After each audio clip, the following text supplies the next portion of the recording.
So, speaking of the push pull process, trying to illustrate this, it was very difficult coming up with a great metaphor to illustrate the different things that are going on in this process. The development team is not satisfied with this one, so I'm kind of going out on my own here at the risk of some ridicule and it not being the greatest analogy ever. We're going to do it anyway. So, if you think of your assessment world at this glorious, happy place, wonderful, beautiful world, when you're assessing the building, water's a good analogy for stuff flowing downstream, so we're going to use that. So if you think of yourself doing the assessment kind of at this upper tier of this swimming hole situation, you're assessing your building with your iPad, and you can make multiple data pushes. It's all good. All the data is flowing downstream into this asset calc reservoir. We use the cloud up here. Good analogy. Here we're going to use a kind of a reservoir. Similar idea.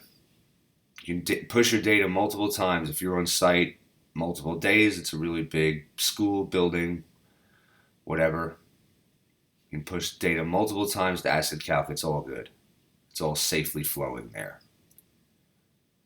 One key point we would like to make note of is as you do this, just because the way it's set up, ads get added. So if you keep adding and adding data to your container file, your building, it's getting added. If you edit something, you change an existing item from something to something else. You're adding data points to it. You're scrubbing data. That's all happening and safely occurring also. The one thing that is not happening is deletes are not getting deleted back in the reservoir. It's just the way it works. So if you created something here on day one and pushed it at the end of day one, and then day two decided you wanted to delete it, well, it's still down here in the reservoir. You're going to have to deal with it in asset calc. It's just the way it works. The other point we're trying to illustrate from this cartoon is you can work on this data as much as you want on the iPad. We encourage you to work on it as much as you want. It's a nice user experience. You can do a lot of work. Sometimes it doesn't even feel like work, and more on that later. In an airplane, at an airport, on a park bench. But once you have decided you're done on the iPad and take this little jump over this waterfall into the lower asset calc swimming hole, you're kind of done with your iPad. You got to leave it behind. You got to leave it on the ground up here, and you got to take this jump. And once you're working on asset calc in this pool of water on your computer, you've made the plunge, and there's no going back. So take that for whatever it's worth. Getting more into words here, if those pictures weren't fully satisfying, here's another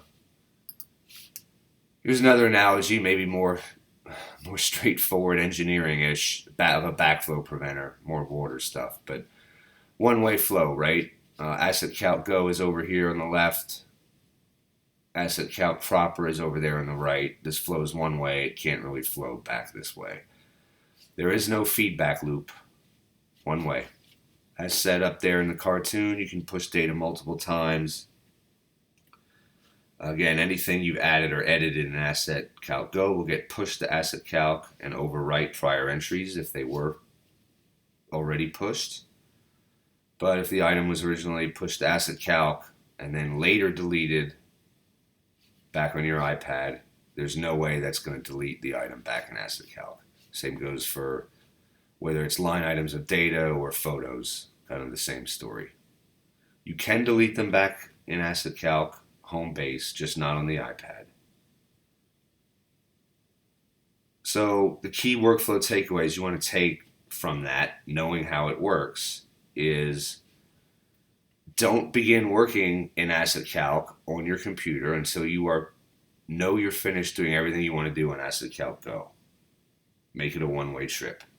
You'll be happier. And just be very cognizant of pushing junk into Asset Calc. We don't want to discourage you from pushing your data a lot, being a responsible citizen, making sure your data is going safely into the cloud or the reservoir. Because if you don't do that and keep all your data just on your iPad, if that thing gets broken or stolen, guess what? You're out of luck.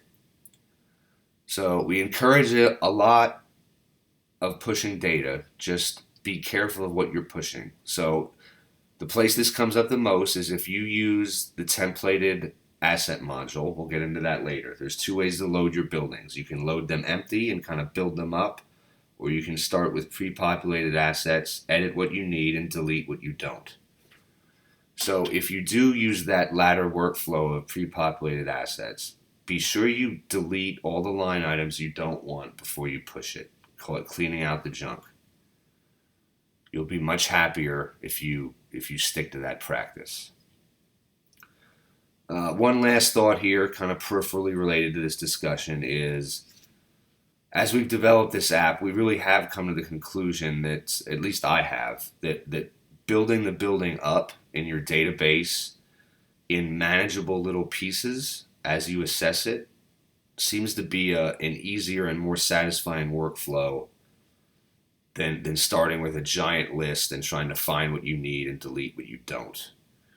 So kind of this idea of building blocks I really like. And we've even added some modularity to assess a space more so than just items. So in other words, you can assess the building perimeter and we'll give you a wall, a window, a door, and an exterior light, the things you will very commonly see when you're assessing a perimeter.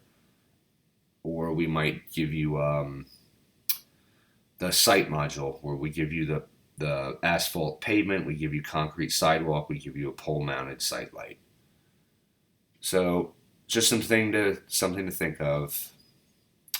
We really like the module idea and think you will too.